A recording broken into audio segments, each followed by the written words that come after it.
Bonjour et bienvenue sur ce dossier spécial thématique, une publication d'avril 2026 que vous retrouvez sur le portail ia-info.fr. Aujourd'hui, on plonge dans un sujet qui est un véritable casse-tête, inspiré d'une analyse de Didier Taormina.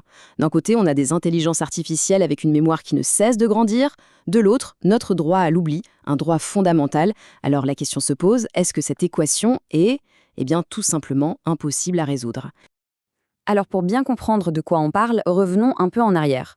On est en avril 2025, OpenAI annonce une toute nouvelle fonctionnalité mémoire pour ChatGPT. Super, non? Sauf que voilà, le déploiement se fait partout dans le monde, mais pas en Europe. Et là, attention, il ne s'agit pas juste d'un petit retard technique. Non, c'est vraiment le premier symptôme, le premier signe très clair d'un choc frontal entre la technologie et la loi européenne. Et ce choc, en fait, c'est la collision de deux mondes, de deux logiques complètement différentes. D'un côté, on a la philosophie de la Silicon Valley, tout pour la personnalisation. De l'autre, on a notre cadre européen dont le but premier, c'est de protéger nos données. On a vraiment deux visions du monde qui s'affrontent. Regardons ça de plus près, c'est fascinant. La logique américaine, c'est simple. Pour que l'assistant soit parfait, il doit être comme une éponge. Il doit tout absorber, tout retenir, accumuler un maximum de contexte pour que l'expérience soit ultra personnalisée. Maintenant, en face, on a le RGPD européen qui dit, carrément l'inverse. On ne prend que le minimum de données, juste ce qu'il faut pour un but précis et pas plus longtemps que nécessaire. Et, cerise sur le gâteau, il y a ce fameux droit à l'effacement.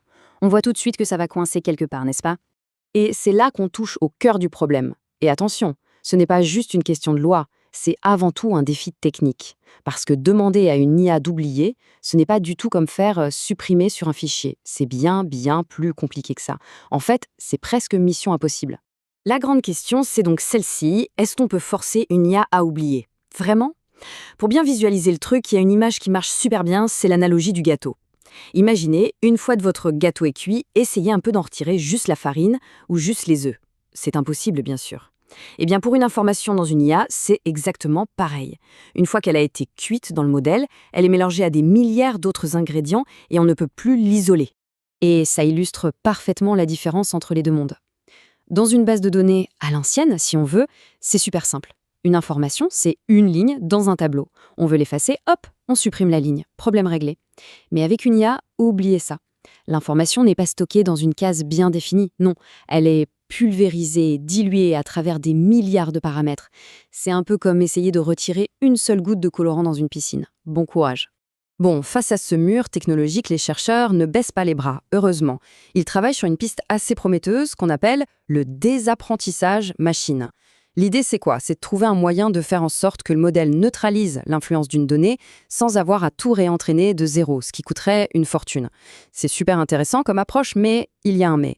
En 2026, ça reste très expérimental. On est encore loin, très loin, d'avoir une solution prête à l'emploi et surtout vérifiable à grande échelle. Maintenant, laissons un peu la technique de côté et parlons de ce que ça implique pour nous au quotidien, surtout au travail. Parce qu'il y a un piège énorme, un risque dont on ne se méfie pas assez, c'est ce qu'on pourrait appeler la contamination par la requête. Regardez bien ce chiffre, 43%. 43%, c'est juste énorme. Ça veut dire que presque la moitié des fuites de données personnelles liées à l'IA ne sont pas dues à des hackers super doués, non, elles viennent de nous. Des informations qu'on donne nous-mêmes à l'IA dans nos questions, dans nos prompts, souvent sans même y penser une seule seconde. Pour que ce soit bien clair, prenons un exemple tout simple, un cas d'école. Imaginez un responsable des ressources humaines. Il est débordé, il veut gagner du temps. Il prend un CV, il fait un copier-coller dans une IA et il demande « Sors-moi les compétences clés de ce profil ». Ça semble inoffensif, non ? Presque un réflexe de productivité ? Sauf que pendant ce temps-là, en arrière-plan, que se passe-t-il ? Toutes les infos du CV, le nom, l'adresse, l'âge, tout le parcours professionnel, tout ça est aspiré. C'est envoyé sur des serveurs, analysé, traité et probablement stocké, mémorisé. Et ces serveurs, ils sont peut-être à des milliers de kilomètres. Et voilà le point crucial, le plus grave dans l'histoire. La personne dont c'est le CV n'a jamais, à aucun moment, donné son consentement pour ça. Le responsable RH, lui, pensait bien faire. Il voulait juste être efficace. Mais le résultat, c'est une violation flagrante et directe du RGPD. C'est aussi simple que ça. Donc, on le voit bien. Cette histoire de mémoire des IA, ça va beaucoup plus loin qu'un simple problème de compatibilité technique ou juridique. Si on prend un peu de hauteur, on se rend compte que ce qui se joue en coulisses, c'est un enjeu fondamental. Un enjeu presque politique, celui de notre souveraineté numérique. Et il y a une phrase dans l'article qui résume ça à la perfection. Elle dit en substance, la question est de savoir qui contrôle, à terme, la mémoire des organisations et des individus qui s'appuient sur ces outils. Et c'est exactement ça. Le vrai enjeu, ce n'est pas de savoir si l'IA se souvient de notre pizza préférée. Le vrai enjeu, c'est de savoir qui tient les rênes de la mémoire de nos entreprises, de nos institutions, et finalement de nos propres souvenirs. Et ça nous laisse avec une question vertigineuse pour conclure. Si on externalise de plus en plus notre mémoire, que ce soit celle de notre travail ou nos souvenirs personnels, dans ces boîtes noires technologiques, à la fin, à qui appartient vraiment cette mémoire? C'est une question qui reste totalement ouverte et qui est, je crois, absolument essentielle pour notre avenir. Voilà qui conclut ce dossier spécial. Merci de l'avoir suivi. Et bien sûr, pour continuer à explorer ces sujets et suivre toute l'actualité de l'intelligence artificielle, rendez-vous sur le portail iainfo.fr.